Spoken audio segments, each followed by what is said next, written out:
Bom dia, boa tarde, boa noite. Pensando sobre como temos nos comportado junto a tudo isto que tem ocorrido com a humanidade, uma pergunta surge e nos faz refletir bastante. O que nos impede de mudar? Sim, essa pergunta surge porquanto o que penso é que, diante do problema, o problema em si não nos coloca em desorganização. Ele, por si, não tem esse poder. O que nos faz pensar sobre esta necessidade de mudança fala-nos do que nos faz, por outro lado, nos acomodar a não querer mudar. E me explico quando digo que o problema em si não nos desorganiza.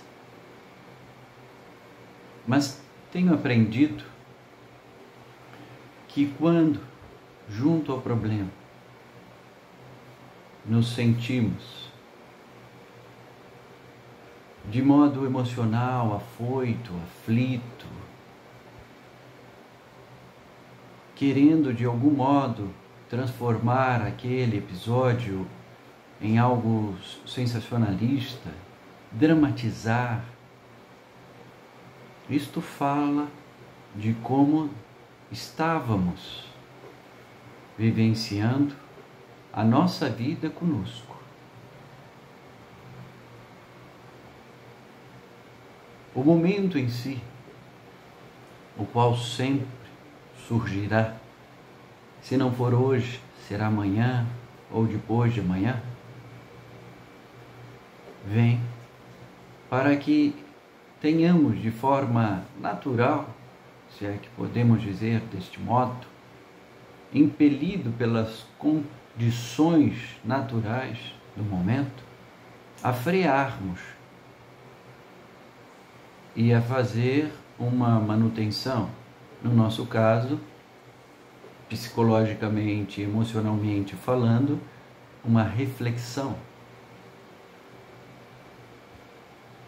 E junto àquele momento que se mostra como problema, dificuldade,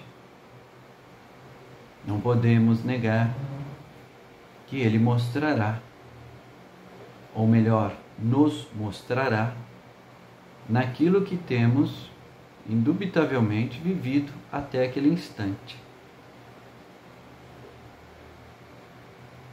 Pegando um exemplo muito pobre, mas talvez ajude a refletir sobre esta questão ou esta ponderação, pensemos em alguém que de forma muito humilde, digamos assim, faz a sua poupança, R$10 todo mês. E num determinado momento, esse indivíduo se vê desprovido de poder fazer tal poupança, uma vez que foi convidado a se retirar do trabalho, ou mesmo uma vez que foi convidado a pagar uma consulta ou fazer um investimento, uma manutenção na própria casa. Pois bem, o fato dele ter feito durante anos uma poupança de R$10 faz com que ele, naquele momento em que é impelido a se ver diante do problema, do obstáculo, sem possibilidades de remediar, ou melhor, se desviar, aquela poupança que parecia um nada se transforma no grande sustentáculo para que ele faça aquilo que é necessário de modo calmo, tranquilo. Por outro lado, se isto ocorre com um vizinho que nunca pensou, por exemplo, em fazer tal poupança por sempre acreditar que R$10 não era nada. Depois, assim que o tempo passou e ele precisou urgentemente de algum dinheiro, ele se vê mais aflito, mais angustiado e entra em desespero. Por que usamos o exemplo do dinheiro? Porque é um reforço positivo, como diria a psicologia comportamental, e é algo que temos, pela nossa cultura, valorizado bastante, portanto, se torna uma figura mais representativa. Mas nós queremos, em fato, falar de nossos pensamentos. Nós queremos falar, em fato, de nossa moral. Não a moral imposta de modo cultural, criada quase sempre por homens amorais, mas aquela moral que nos coloca pela disciplina libertos, como diz a antropologia. Não existe um homem livre sem disciplina. Portanto,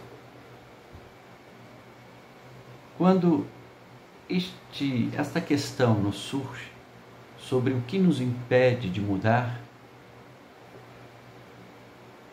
nos fala sobre o pouco valor que temos dado ao pouco que possuímos, como muito que temos.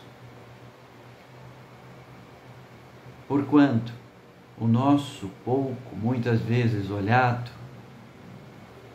por nós e menosprezado, fala deste modo, evidentemente, pelo olhar invejoso, pelo olhar embasado em orgulho ao vizinho, que pode estar numa situação mais diferente da nossa. E acabamos olhando demais para o vizinho, esquecendo do que nós podemos, esquecendo de investir em nós mesmos, perdendo por demais energia em olhares vazios, fugazes, e deixando de nos aprofundarmos em nós, naquilo que, possuindo, percebamos quão ricos somos. Desse modo, reflitamos sobre a importância de, diante dos problemas, lembrarmos que aquilo que ocorrer como efeito fala de como temos cuidado de nós. O problema em si não tem capacidade, não tem inteligência, não tem força para fazer com que nós soframos mais ou menos. Isto fala de como temos nos administrado. De qualquer modo, cada um percebe a sua própria vida e sabe as suas próprias condições e possibilidades, como diria Kant. No entanto, é necessário que sejamos verdadeiros com aquilo que possuímos, para que não nos dispersamos e acabemos tão simplesmente nos mantendo neste círculo vicioso de apenas olhar para os outros e esquecendo que quem é responsável pela minha vida, pela sua vida, pela vida de cada um de nós, é o próprio indivíduo, naquilo que possui como riqueza. Não se esqueça, a riqueza não é medida pelo senso cultural do homem quando se fala em transformação do indivíduo, mas naquilo que eu, você, nós podendo fazer a nós mesmos, ter coragem de, mesmo olhando, pensando ser pouco, vivenciar com este pouco, a fim de que possamos fazer deste pouco uma boa aplicação e transformarmos em muito. Pensemos sobre isto. Serenidade sempre.